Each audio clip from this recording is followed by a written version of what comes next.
আসসালামু আলাইকুম everyone, welcome back to my channel. তো বন্ধুরা দেখুন, আজকে সকাল সকাল আমার মুরগিদেরকে সবজি খাওয়াতে চলে আসলাম। তো ওদের জন্য ফুলকপি কুচি কুচি করে নিয়ে আসলাম খাওয়ানোর জন্য আর কি। তো মাশাল্লাহ ওরা টমেটো বেশি পছন্দ করে, বিশেষ করে উপরের যে মুরগিগুলি আছে ওইগুলি তেমন একটা খেতে ভালোবাসে না। তারপরও আমি দিয়ে রেখেছি, যেহেতু আজকে ফিড দেই নাই, সবজি খাওয়াবো আজকে ওদের।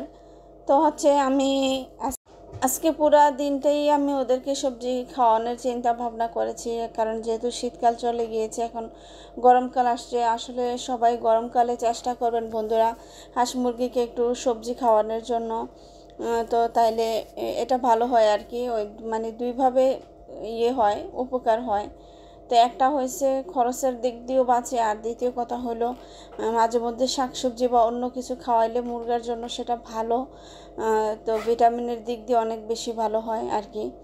তো যাই হোক, দেখেন এদিকে আমি আবার চলে আসলাম, যে ওদেরকে গতকালকে রেখে গিয়েছি তিথির মুরগিগুলিকে, তো ওদের খাবার আছে কিনা চেক করার জন্য। তো পরবর্তীতে দেখতেছি যে পানিটা শেষ হয়ে গিয়েছে, বাট খাবার আছে, যেহেতু অনেক বড় মগের ভিতরে আমি খাবার দিই এক মগ করে। তো খাবার গেছে কিন্তু পানিটা শেষ হয়ে গিয়েছে। তো ভাবলাম যে ফ্রেশ পানিটা পরিষ্কার, মগটা পরিষ্কার করে ফ্রেশ পানি দিচ্ছি ওদেরকে। তো দেখতে পাচ্ছেন এই ফ্রেশ পানিটা ওদেরকে দিয়ে দিচ্ছি, এই যে দিয়ে দিলাম ফ্রেশ পানি। তো দরজাটা অফ করে আমি আরও অন্যান্য কাজে চলে যাব, কারণ ছাদের উপর আসলে অনেক কাজ থাকে। তো যাই হোক, এদিক দিয়ে দেখেন গতকালকে কাঠ করি নাই, এখন দিয়ে দিছি। আর নিচের থাকটার মধ্যে এখন মগের মধ্যে খাবার দিয়েছি। তো ওরা যখন আরও বড় হবে তখন উপরের যে করেছি কাঠ, ওইটার মধ্যে খাবারের মগগুলো ঝুলিয়ে দেব। আর এখানে প্রথমে আমি এই লাগিয়েছিলাম তারটা খাবারের বাটিগুলি দেওয়ার জন্য আর কি, যখন টার্কিগুলা ছিল তখন। তো এদিকে দেখতে পাচ্ছেন আমি সম্পূর্ণটা কাঠ দিয়ে মানে ঢেকে দিয়েছি নিচের অংশগুলো। আর এই পাশে যে ব্রাহ্মাগুলি আছে, তো ওদের এসে দেখি খাবার নেই, পানি নেই। তো পানি যায় একটু আছে, বাট খাবার একেবারেই ছিল না। তো ওদের জন্য আবার খাবার নিয়ে যাচ্ছি। যে দেখেন ওরা কত ক্ষুধার্ত, খুব বেশি ক্ষুধা আছে ওদের। তো এখানে যে 4টি আমার মুরগি ছিল, তো এখান থেকে একটি মুরগি আমার একটু অসুস্থ দেখা দিয়েছিল। তো পরে অনেক হালকা হয়ে গিয়েছিল, পরে আমি ওকে জবাই দিয়ে ফেলেছিলাম। আর এখন 3 পিস এদিকে আছে, আরেকটা ওই পাশে একটা ব্রাহ্মা আছে, কিন্তু ওদের সাথে মিশে না, ওইটাকে বেশি আহত করে ওরা ঠুকরিয়ে। তো এই জন্য তিথির মুরগির সাথে ওই ব্রাহ্মাটা আছে, ওরা খুব মিলেমিশে ভালো অবস্থায় আছে। কিন্তু এই ব্রাহ্মাগুলি ওই ব্রাহ্মাটাকে একদম সহ্য করতে পারে না আর কি। তো আমি ওদেরকে এগুলি করে তারপরে ওরা তো এখন খাবার খাচ্ছে। তো আমি বাসায় চলে যাব আর কি। তো আর একেবারে শেষ বিকালের দিকে আসবো আর কি, এসে তারপর আবারও নতুন করে ওদেরকে খাবার দিয়ে যাব, যেহেতু আজকে সবজি দিয়ে যাচ্ছি। আর এই পাশে দেখেন তিথির মুরগি আর আরেকটা ব্রাহ্মা আছে, ওরা একদম অনেক বেশি চিল্লাচিল্লি করে, প্রচুর। তিথির মুরগির শব্দ বিশাল বড়, মানে আমার ইয়ে টার্কিগুলো এরকম শব্দ করে না, ওরা যা শব্দ করতেছে। তো যাই হোক, আমি আবারও চলে আসলাম। দেখেন শেষবেলা এখানে পাতাকপি, তারপর ডিমের খোসা মাটিতে দেওয়ার জন্য এনেছি, আর মুড়ি নিয়ে আসছি, ঘরে মুড়ি ছিল। তো এখন ওদেরকে এসে দেখি ওদের খাবারের পাত্রগুলি খালি হয়ে আছে। দেখেন ক্ষুধায় কী করতেছে, কারণ ওদেরকে আজকে আমি ফিড খাওয়াবো না, এজন্য দেখেন আমি কতগুলি পাতাকপি, অনেকে বলে, আবার অনেকে বলে বাঁধাকপি, যে যার এদিকে যেভাবে বলে, তো আমাদের এদিকে দুইটাই বলে। তো আমি ওদেরকে এগুলি দিচ্ছি খাওয়ার জন্য। আর সবচেয়ে বড় কথা হলো আমি সবাইকেই দিচ্ছি, তার মধ্যে সবাই খাচ্ছে না।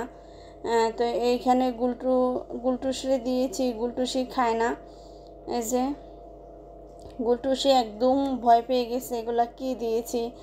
আর ওদেরকে দিয়েছি সব, দেখেন সুন্দর একটা বিষয়, আমি ওদেরকে আমার বাসা 3 পিস মিষ্টি ছিল, তো মিষ্টিগুলা তেমন মানে খাওয়ার মতোই না, একটু স্মেলটা একটু কেমন হয়ে গেছে হালকা।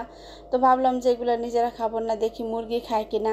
সত্যি দেখেন আমি একদম আশ্চর্য হয়ে গিয়েছি যে মানে মোরগ মুরগি এভাবে মিষ্টি পছন্দ করে যে তারা অন্য খাবার দিয়েছি, অন্য খাবারের দিকে তাদের কোনো মানে চিন্তাই নেই। ওরা আমার হাত থেকে মানে পারে না কিভাবে, দেখতেই পাচ্ছেন এত টানাটানি করে খাচ্ছে, মনে হয় যেন এটা ওদের জন্য এত অমৃত একটা মানে মজার একটা খাবার। দেখতে পাচ্ছেন আপনারা, ওরা অন্য খাবার কি খাবে, আমার হাত থেকে এটা পারে না, আমার আঙ্গুল সহ ওরা কামড়ে খেয়ে ফেলে, এই অবস্থা।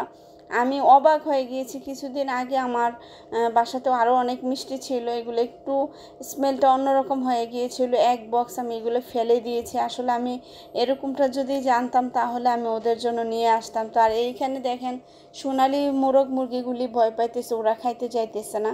তো পরে আমি নিচে নামিয়ে দিলাম, পরে দেখি যে আমার হাত থেকে ওরা খাইতে চায় না, বাট ওরা পছন্দ করে। তো এখন বুঝে গেলাম মুরগি মোরগ আসলে মিষ্টি খুব পছন্দ করে, এটা শুধু মানুষের পছন্দের জিনিস তা না। আজকে বুঝতে পারলাম আর কি এটা বিষয়টা, যে ওরা কতটা পছন্দ করে মিষ্টি খেতে। আসলে এবার থেকে কি করব, আর ওদের জন্য মিষ্টি কিনে নিয়ে আসতে হবে আর কি, ওদেরকে খাওয়ানোর জন্য। যাই হোক, ওরা একটা মিষ্টি লাভার হয়ে গেল। তো বন্ধুরা দেখেন আমার খুবই ভালো লাগতেছে বিষয়টা দেখে, মানে ওরাও মিষ্টি এত পছন্দ করে। বিশেষ করে আমার ফাউমিগুলি বেশি পছন্দ করেছে আর কি মিষ্টি খেতে। তো মানে ওদেরকে উপরের মিষ্টিটা আবার নামিয়ে দিলাম, যেহেতু ওরা উপরেরগুলা তেমন পছন্দ করতেছে না। দেখেন ওরা পেয়ে মানে পাগল হয়ে গিয়েছে, মোট কথা এত সুন্দরভাবে খাচ্ছে। তো আমি আর কি বলবো, এগুলি দেখে তো আমি একেবারে আলহামদুলিল্লাহ। তো আপনারা সবাই আমার মোরগ মুরগিদের জন্য দোয়া করবেন। আর এদিকে হচ্ছে ওদেরকে এই যে সাদা যে মোরগটা নিয়ে আসছি এটা উপরে ছিল, কিন্তু নিচে আর যেটা দিয়েছিলাম ওইটা একেবারে ভয়ে নিচে মাথা রাখে, মানে নিচের গুলা পড়ছে ডাকাত এটার উপরে হামলা করে উল্টা। তো আমি পাল্টিয়ে দিয়েছি, এবার নিচেরটা উপরে দিয়েছি, উপরেরটা নিচে দিয়েছি, আবার ঠিক আছে, আবার ওরা উল্টা ভয় পাইতেছে। তো আমি এটাই চাইছিলাম। তো যাই হোক, এখন এভাবে ওদেরকে সেট করে দিয়েছি আর কি। যাই হোক, তো বন্ধুরা এই যে দেখতে পারতেছেন এখানে অনেক কাজ জমে আছে আর কি। তো মুরগিদেরকে খাবার দিয়ে এদিকে চলে আসলাম। তো আমার মেয়ে হচ্ছে আমার ছোট আম্মাজান, ও আমি কোথায় বসবো টেনশনের শেষ নাই। তো কতক্ষণ এখানে বসার সিটটা সেট করে দেয়, আবার ওখানে সেট করে দেয়, দিয়ে বলে মা তুমি এখানে বসো। তো আমি এগুলি বালিগুলি আবার চালতে হবে, তো আমি এখানে বসে কাজ করব আর কি। তো এখানে বালিগুলি নেওয়ার জন্য বালতির নিচটা এভাবে ফুটো করে নিচ্ছি, বালতির মধ্যে বালিগুলি পুড়িয়ে তারপর হচ্ছে গাছ লাগাবো আর কি। তো যার কারণে ফুটা করতেছি। তো এখানে আরও 2টা বালতি ফুটা করেছি, এভাবে 3 নম্বর বালতি এটা ফুটা করতেছি। তো ভাবলাম যে আপনাদের সাথে শেয়ার করি। তো এই মেশিনটা আসলে অনেক ভালো কাজ করে, মানে প্লাস্টিকের জিনিস ফুটা করার জন্য। তো দেখতে পাচ্ছেন আপনারা। তো আল্লাহ হাফেজ, আসসালামু আলাইকুম।